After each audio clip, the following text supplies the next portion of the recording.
consider, excuse me, as, sorry.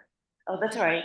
When you consider the population has just about tripled since then, there's not a lot of people getting newspapers. Okay, and you would think, okay, should that be all right? But it's getting worse. All right, and this is since 2020.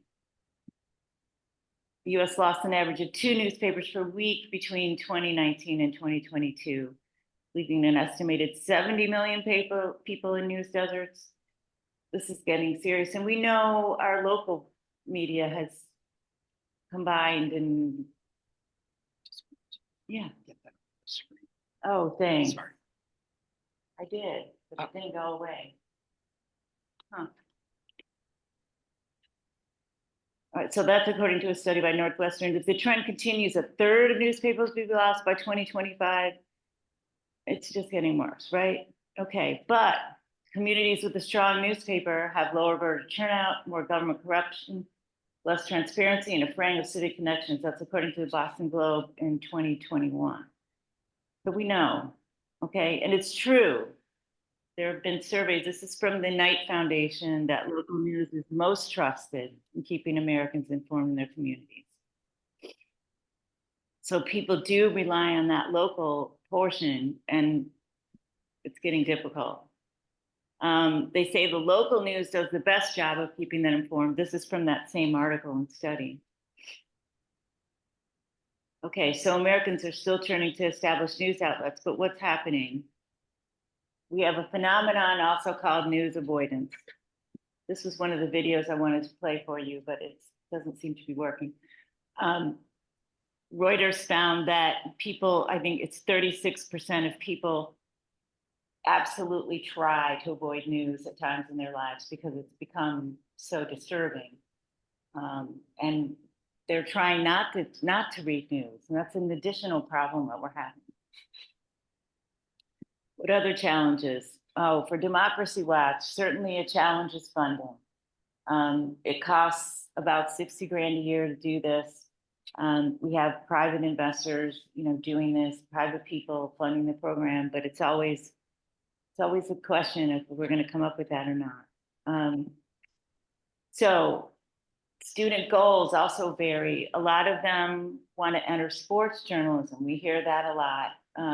They want to be on TV and they want to be reporting that way. And for those of us who've been on the ground with our boots, that's not so much what we've been doing. We do other things. They want to write stories that are positive. They want to get public relations jobs, which you can understand. They generally pay more too. They have some lack of confidence in their real world prospects. They're hearing a lot from their parents, grandparents, and other people. Why are you going into journalism? That field is dying. And all we can say is that these skills of synthesizing information and reporting and asking questions and being literate and writing are all things that transfer to so many different fields. If you can't necessarily stay in journalism, you can get a job doing all kinds of things that are like that. But with Democracy Watch, we definitely concentrate on the hard journalism aspect. The pay if they get jobs. It's harder to convince a young person now that they want to get a job in a newsroom where they're not going to get paid as much and pay their dues so that they can do better later. That's hard for them. That this generation of people doesn't really want to wait too long. I don't know if you've noticed that, but they want to get going right away. And the dues paying part sometimes just doesn't kind of get through. Okay, another challenge is artificial intelligence. I know it's been used at my job. I talked to people, it's been used at other jobs. It's fine, it has its uses. I actually think that, it has its uses. There are ways to get a hold of ChatGPT and come up with some ideas that you can launch from. But what we don't want to do is have everything written by AI. And what happens? Sometimes that happens. Did you see this story? Okay, so this is not a real person. This is a fake person. Fake bio, everything. Sports Illustrated was using fake, people's profiles and doing AI. And so what can happen when that happens? Well, layoffs, union, it's, you know, this is just not a good situation. So it didn't do Sports Illustrated any good to do that. Look, the good news, we have 97 journalism majors and 16 journalism minors at FGCU.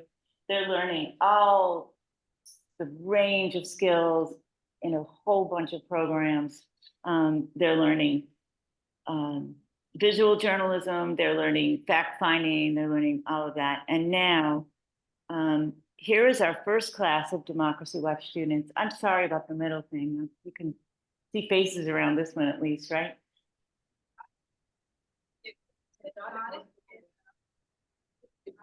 I did on my screen, so I don't see it. No, I did earlier. And maybe we have another host that's, you know. I'm sorry about that. This is our first class of Democracy Watch students, and there were 4 of them in the beginning. They did amazing things. Most of their work appeared on WGCU and was radio and also on our web. And they're learning, this is something else I wanted to show you. Now I'm going to try to do this when we're finished. There's a way to tell, a quiz to see whether you can tell whether AI generated copy is what you're seeing or whether you're seeing real, and it's really difficult. All right, if you'll hang on with me a second, I'm gonna copy this and try to get it to you because I think you'll enjoy it.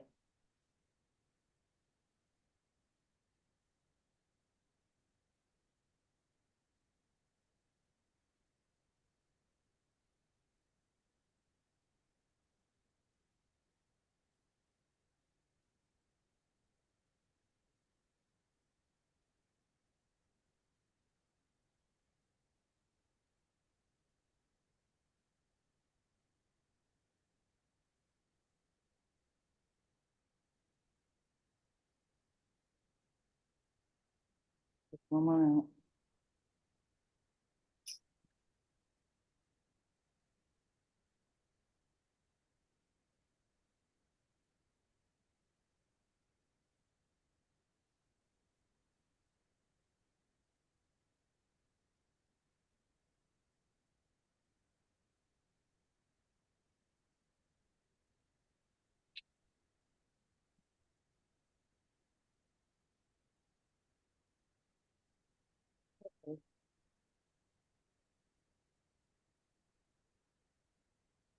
Okay, it's up on my screen. So I don't know why it's not up on yours.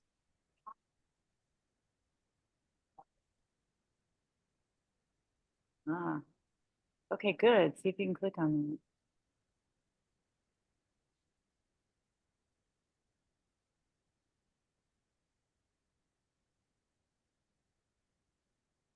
I can see it.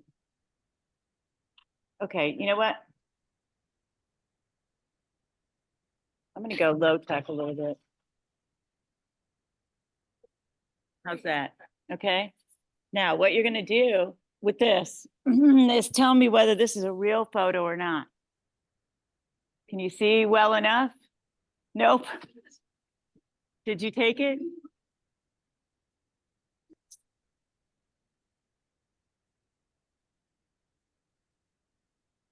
It is very difficult, isn't it?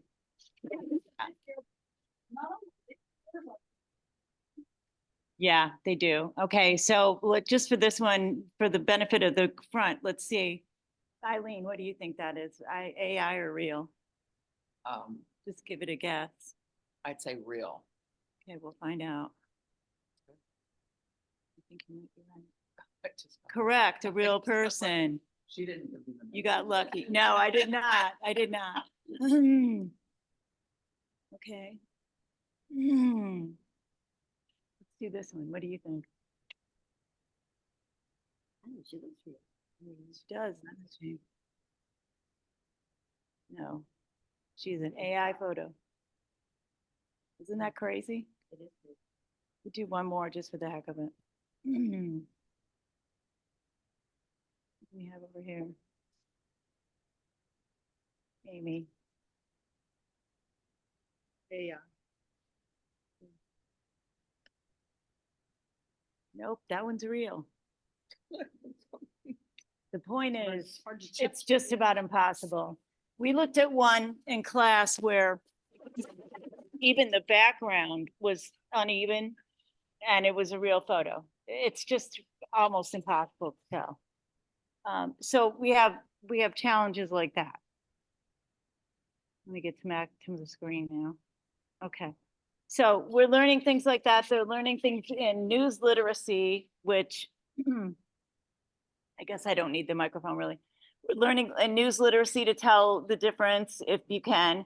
What they do then is compare that to other photos that have been on Google. They do an image check and they can find out that way. They can go back to the source and find out. But all of these things that we have to do now were not things we had to do 20, 30 years ago. So it's gotten a lot more complicated and more difficult. So a history of Democracy Watch, as I said, they got together and decided there were too many news deserts and things are just not going well with local media. We need to get going. So in the fall of 2021, we had 7 students and there were 27 stories put on for WGCU. In the spring, we had 3 fellows and they were paid, which we're proud of. We can actually pay, they don't make a lot, but the fellows can get paid. A story a week on issues about transportation, healthcare, voting machines, electronic impact of baseball lockout, teacher shortages, affordable housing. They did all of those for the whole 12 county area of WGCU.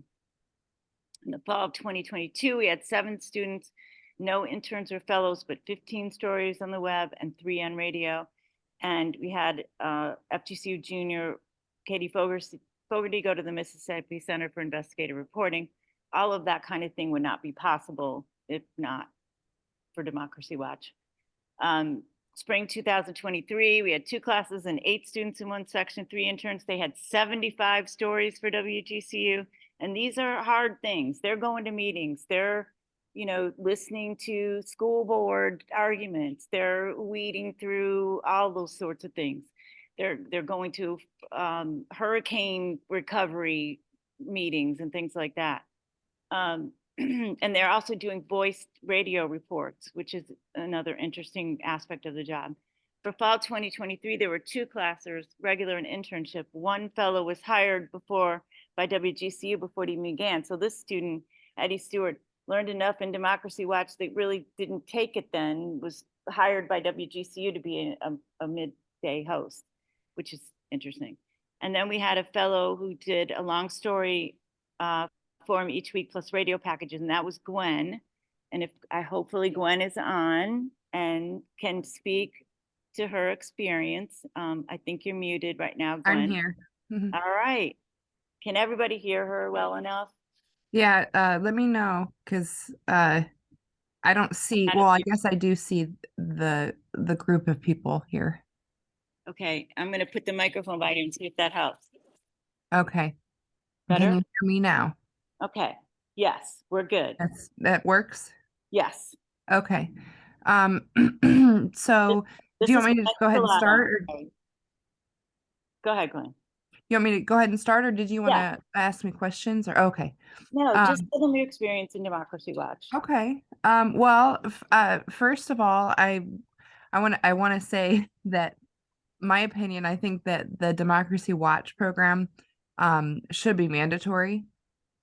That's how good it is, because it's an experience that every reporter should have. There's experiences that I got that I never would have had if I hadn't taken it. For instance, learning how to decipher meeting agendas for the cities and for local government. It challenged me as a reporter, it challenged me as a writer. And most of these things that we did in Democracy Watch, like the deciphering the meeting agendas, they're not those agendas aren't like written for normal people. um I struggled with them. But that's what we learn, that's what we do as reporters, is we're learning how to take this information, report on local issues, and then hold our elected officials accountable, um, which is what we got with this Democracy Watch program. um, I think I also learned how to speak to elected officials, which, you know, that's new territory too. That's not something that people normally do. Um, so in this class, I learned a lot more about how like the local government works. And reporting in general is like a continuing education, like being as in being a journalist. But we're there to inform the public. We learn and then we um transfer that information to the public. But we need to know what our officials are doing, and you know, if they're doing what we elect them to do, we need to know where our tax dollars are going. And in this program, we got trained on how to do this, how to express this information to the general public, not just, you know, people who are familiar with how the government works. Um, but through the program too, I had access to amazing faculty. Um, you know, obviously you, Dana, um, Mike Walcher, he was amazing. That was my experience with the program, was with Michael Walcher, and he's definitely a veteran, and he's really good about all of the faculty, not just in the Democracy Watch program, but the journalism program, teaches unbiased and transparent reporting. And that was so important, having that backbone, because you're going into these meetings. First of all, you're trying to learn what they're saying, and what they're talking about, but you're also you have to report that in an unbiased way. Um, so I mean, I could keep going. I mean, I'm an avid news reader, but there was still like a learning curve, and to like local issues in the government jargon, which I would not have gotten um had I not taken Democracy Watch. Most people don't even know that these meetings are going on, let alone having time to like go through meeting minutes or meeting agendas to try to figure out what's important and what they should be attending or what they should be paying attention to. So I think that's really important. It's funny that you put up that Thomas Jefferson quote, because I was thinking earlier about that quote, an informed citizen is the heart of dynamic democracy, and I think that was Thomas Jefferson. um, but most people are concerned about the national issues and they ignore what really affects them the most, which is the state and the local level. Right. And that's what, you know, local reporting has declined immensely. And this is what Democracy Watch teaches. That's So, excellent. Could you maybe take them through one of your stories? so I'm going to I reported on like some interesting things, from anything from Roy Hobbs baseball to the water quality in Southwest Florida. But I think my passion was more like social and cultural issues. I The general topic of homelessness in Southwest Florida was, um I don't know how I ended up writing more about that, but I did. I think with the affordable housing crisis, attainable housing crisis, um, you know, inflation, the grocery store prices, all that, it just kind of really hit home, I guess. But I worked a lot with the homeless coalitions of Lee and Collier County.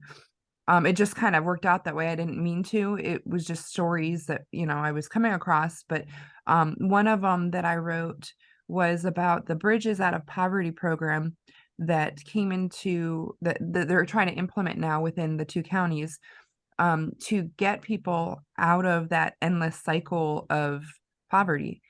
This is to like work toward a plan, an individualized plan for each person to not stay in governmental programs to get them past that point so that they don't have to. Mike Overway, who's the executive director of those two coalitions, he said something to me during when I attended a 2-day event, and he said that like the face of homelessness is like hidden. I think that's a saying, but I mean, really, a lot of the issues, local issues, the face of them are hidden, and that's what, reporters bring them to light for the public. But I did a 2-day workshop with them, and like I kind of attended almost as almost as an attendee, and I got to immerse myself in the program, but report on it. So I, walked around and watched different the elected officials were invited, but unfortunately none of them came. But I got to see like business leaders um, who want to implement something that's going to actually work in the community for the homeless population. And they learned they did role playing as if they were homeless, and it was really interesting. And what was really interesting was to get their reaction. And this was just a simulation. It was indoors, and they got certain, like they got fake money, they had a fake situation, and they had to go from like different stations to like the pawn shop was one, and trying to get money to pay their bills. A lot of them got evicted, and it was just, I never would have had that opportunity had I not taken Democracy Watch. That general topic was really important to me. I was passionate about, and simply because I was getting exposed to it, and I didn't have the exposure before. Judy Owls asked a question, Gwen. Okay. If everybody can hear me. You made that comment about agendas are developed and. Oh, she can't. Can you hear? Okay, yep.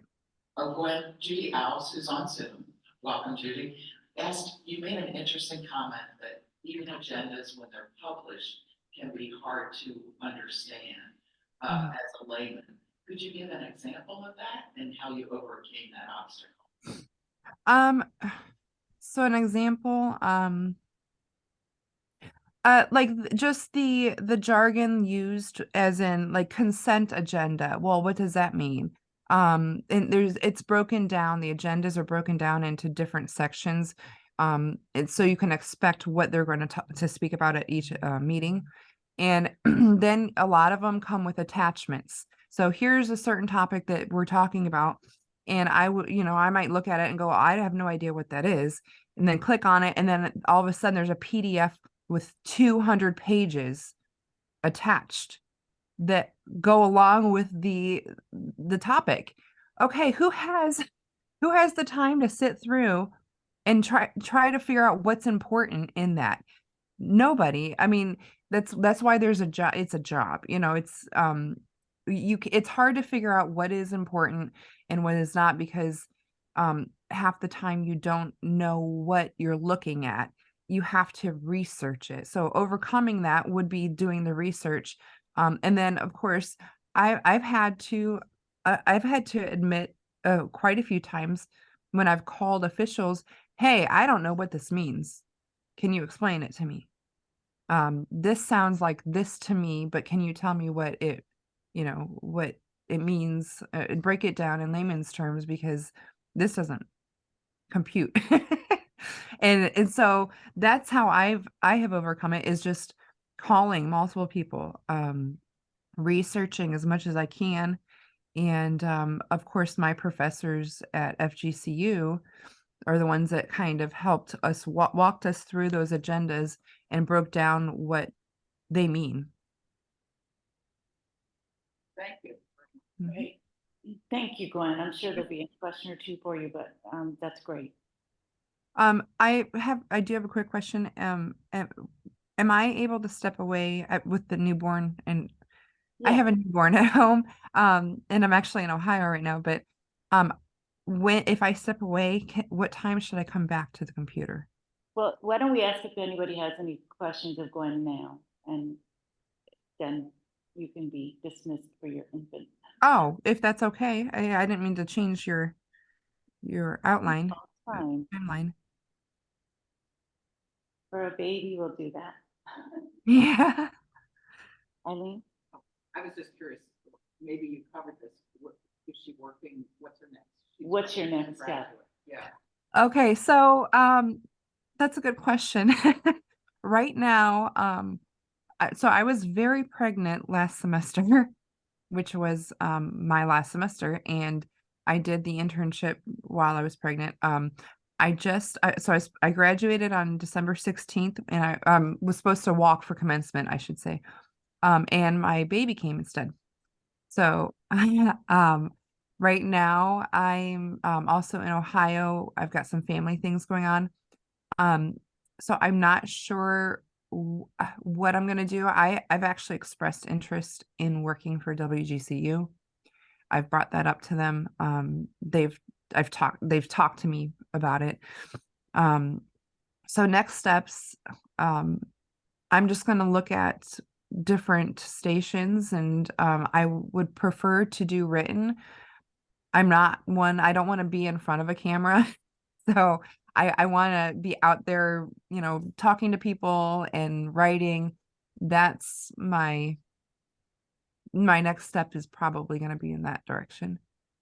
And Gwen was a court reporter. Is that how I describe it? No, scopist. So I worked for court reporters. I actually for 8.5 years, would proofread for court reporters. I listened to the transcripts of depositions and trials and make sure, because it's a written record, it has to be verbatim. So important detail oriented, like you have to be really detail oriented, be able to listen to it and edit it, punctuate all that. And I did that from home. So that's always a possibility too. Okay, thank you so much. You were great, and we really appreciate it. Okay, thank you. Okay. I guess I have my phone. If you need to text me, I can jump back on. All right, thank you. Okay. Yep. Thanks, everybody. So I think that gives you the perspective of a student and what they learned and how they do things. Hopefully, I'll be able to play a video from another student when we're done, but we've had some problems. Okay, so and this would be her time to do it if I could possibly get it to where. I will when I'm finished. We'll see if we can't get her to go. Gwen mentioned Mike Walter. He was the instructor that began as a visiting professor at WGCU and started after Lynn Milner started the program. Walter was signed on and he taught the class, and he's on hiatus this term. So the curriculum has been divided into news reporting and writing and news production, which is actually good. Instead of being one class, there are now two, and these students are two classrooms of students are learning these things that Democracy Watch did, and that's a good thing too. Okay, there are plenty of other avenues for FGCU students to use their journalism skills. One of them being Eagle News, which comes out every month, and that's the student newspaper magazine.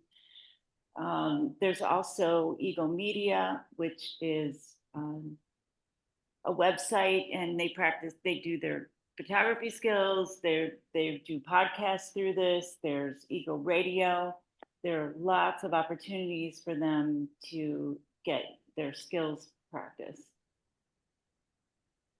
So where they are today is pretty impressive in a lot of cases. One woman, Sabrina Salovitz, is working for NYU in the Ethics and Journalism Initiative. She was one of the students that you would have seen in that photo that was covered up by the Got It thing. She was one of those. And the rest of them are doing really impressive things as well. She's decided to make her home in New York. Today, Katie Fogarty is doing a TV production at Fox 8 in Greensboro, North Carolina. She's one of the other students that you saw in that photo. Samantha Rossler is an assistant editor at Gulf Shore Business now. Katuska Carrillo is also an assistant editor at Gulf Shore Business. Those are the people that you saw in that photo. And then going back somewhat, I can tell you that we have really an impressive agenda of people doing things. I'm reading more from paper. That would be, we have a reporter working for NBC News in New York, somebody working for Wink TV, Hearst Connecticut Media Group, Wink News, videographer for Wink News. We have a host of good news on entertainment on CTN 10. Really impressive one photographer is working for the NBA basketball. Really interesting, good jobs they've managed to get. Some of them are social media coordinators and specialists, which us older people in journalism don't really like to do. So thank goodness for that. They're doing some special projects at WGCU. It's all really, I have a list of this many kids just from FGCU journalism, which hasn't been in existence very long. The university is 25 years old, and I would say the journalism program, I don't know. Mark, do you know the journalism program is? Yeah, it's not long. Not long. So we've done some good things. Now, that's basically what I have to share with you today. I'm going to try to get Emma on her video, if you'll bear with me just a minute.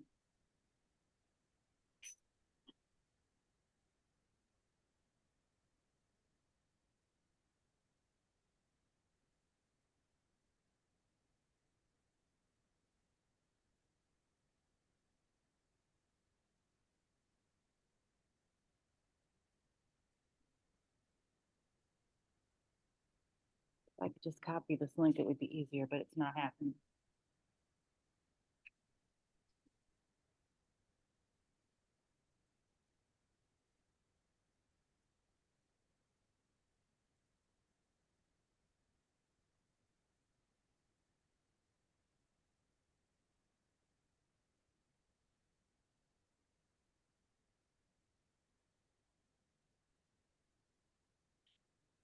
You think that would work? I would love it if it did.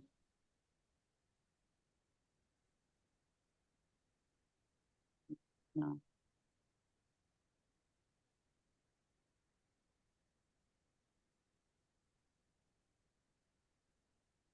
Well, at least we'll be able to hear her if I do this.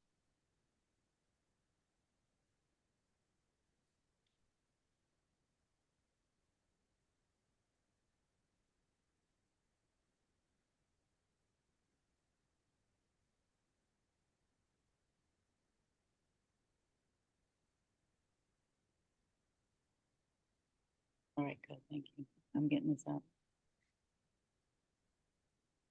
While Dayna's getting this set up, I'd say a few things I was going to say after the presentation.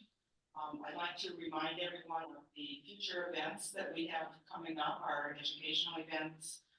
March is Minds Matter. We'll be looking at some of the behavioral health issues in Lee County and some of the things that we can do to make that situation better. April 6th, we're going to be looking at water quality and its impact on the Southwest Florida. Hello all, I'm Emma Rodriguez and I Just a second. am a junior currently studying Go ahead. journalism I'm at sorry. FGCU, and I'm also a public affairs reporter / intern, even though it's just more glamorous to say I'm a reporter at WGCU. And first of all, I want to say thank you to Dayna Harpster for giving me the opportunity to tell everyone at this event how awesome Democracy Watch is, because it's done nothing but amazing things for FGCU, WGCU, and those who have participated in it. So yeah, thank you to also the League of Women Voters for giving us this platform. So essentially my journey with Democracy Watch, it started in my freshman year of college. I hadn't even taken the most basic, like baseline journalism courses yet, but I was writing for FGCU's student-led publication, Eagle News, and I had a lot of older friends who were who either had taken or were taking Democracy Watch at the time. And I was able to witness all the amazing work they were doing, even though it was really challenging and rigorous. I thought that it would be a great idea for me to have Democracy Watch in the back of my mind, because it was definitely something I wanted to do to not just prove myself to a local publication, but also improve my journalism skills by reporting on such a important topic for a local publication, and just improving my journalism skills in general. So last semester, which was the fall semester of 2023, the first semester of my junior year, it was finally time for me to take Democracy Watch. And it was a very small class. It was me and 3 other students. And the instructor was WGCU editor Michael Walcher, and also formerly of Wink News, however many years ago. And even though we were a small class, we hit the ground running. What he had us do is we combed through a lot of local agendas, like meeting agendas, like for example, because every municipality has like a governing board, like for example, Village of Estero, Collier County Board of Commissioners, Cape Coral City Council, all of those governing bodies, they're legally required to release an agenda 72 hours before their meetings. So what we'd do is we'd comb through those and try and find stories within them. And so, at least for the beginning of the course, we would sit down in the meetings and make our stories, and it was really interesting to adjust to at first, because a lot of us we didn't have or any experience with radio reporting, because at FGCU our main focuses are on print/digital writing, and TV news. So that was a whole different learning curve, but it was very, very fun, very, very interesting.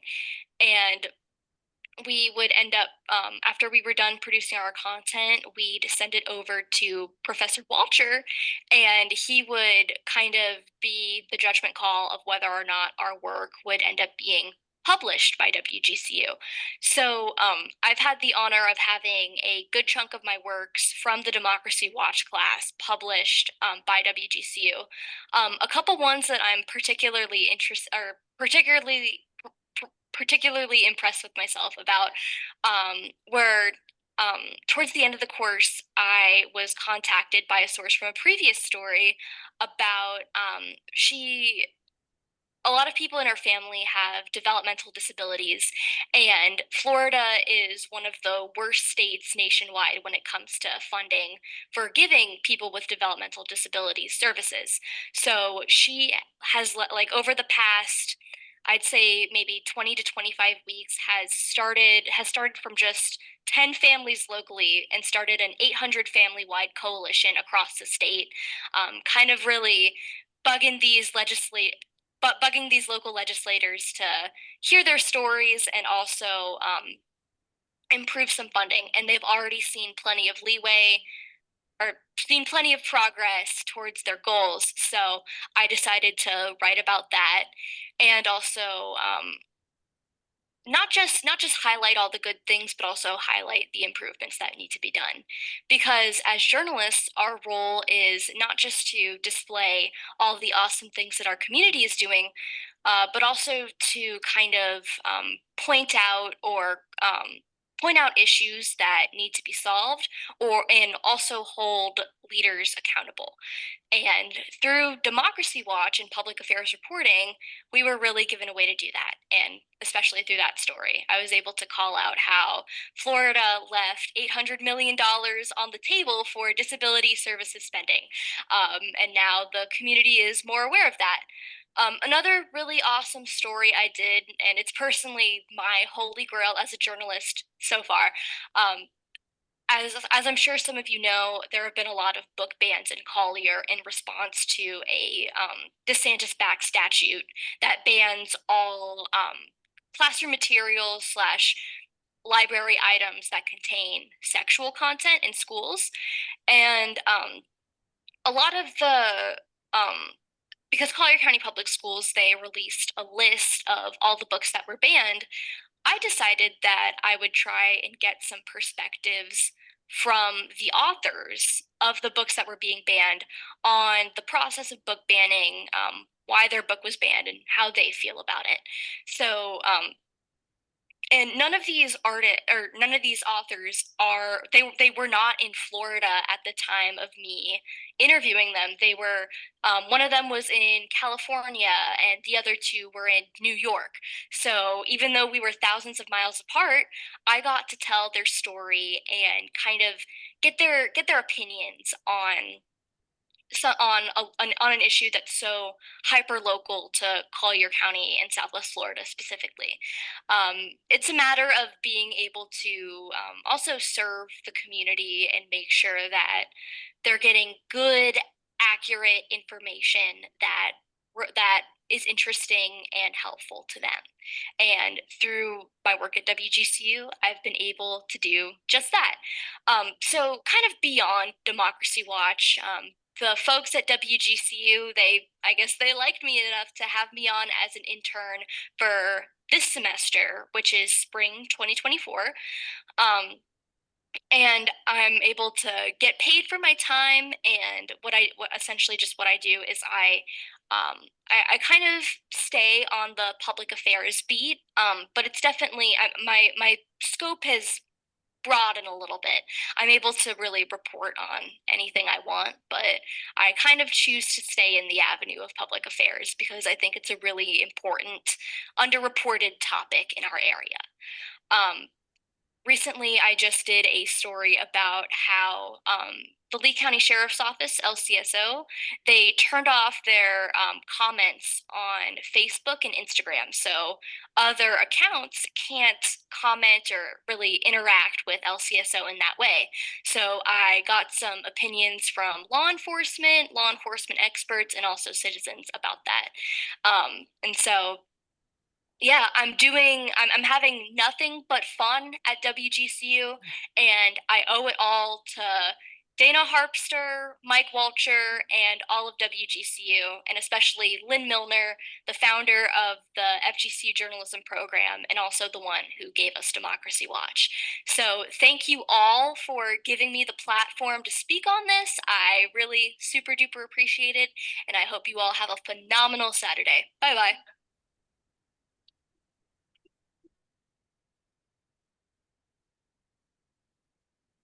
Yes, thank you. We can hear you now. All right.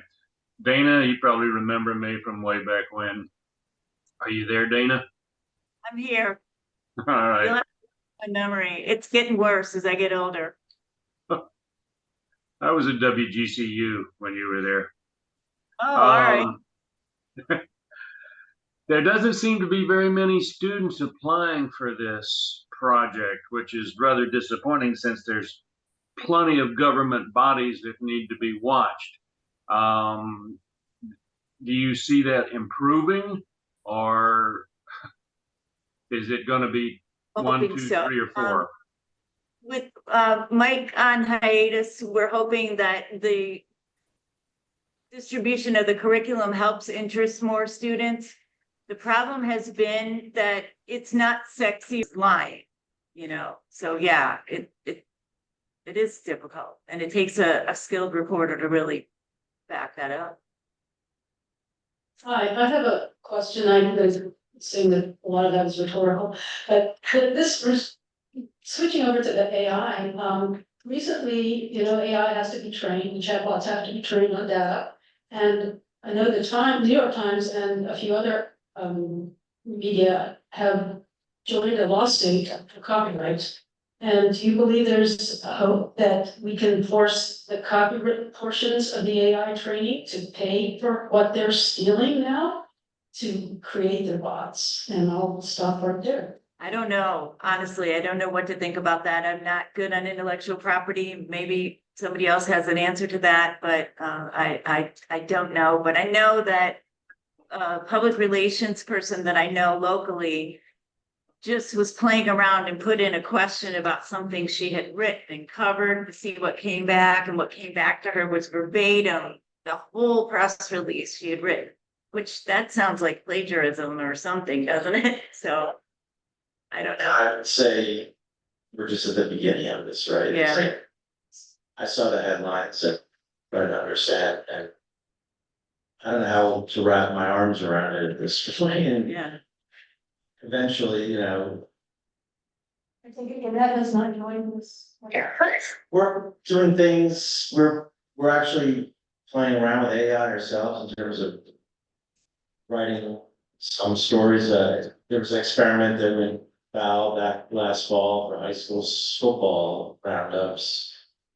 And that's bothersome again, because they're pointing to machines to do the work with humans, right? And, so that didn't work for whatever reason, and they're, you know, as a we are, you know, we answer to the Wall Street investors, so any way they can save money, they're gonna save money, and that's one path to go down right now, and it's a scary path. So, it's just so early, and, you know, we'll see how long it takes to kind of figure out, regulating this, and these machines are gonna be able to just trick the heck out of us now, you know, they're teaching themselves at this point, and we may never be able to differentiate. Yeah, yeah. I mean, what was it, 2 weeks ago, it was Taylor Swift photos, Yeah. and George Carlin, who's been dead for many years now, and what? Oh, Joe Biden phone calls, right, so it's just adding fuel to the fire of this not trusting what you see. Right. True. Some should just, you know, they believe in, they expect the profit of everything else, so you hit them where they hurt. That's all I have to say. It's scary. One cute little story last May. I was up in Boston and I was still connected back here on Facebook and stuff. And some woman out of where posted a photo of an alligator literally at her doorstep, right? She had one of those glass doors, so the photo was taken.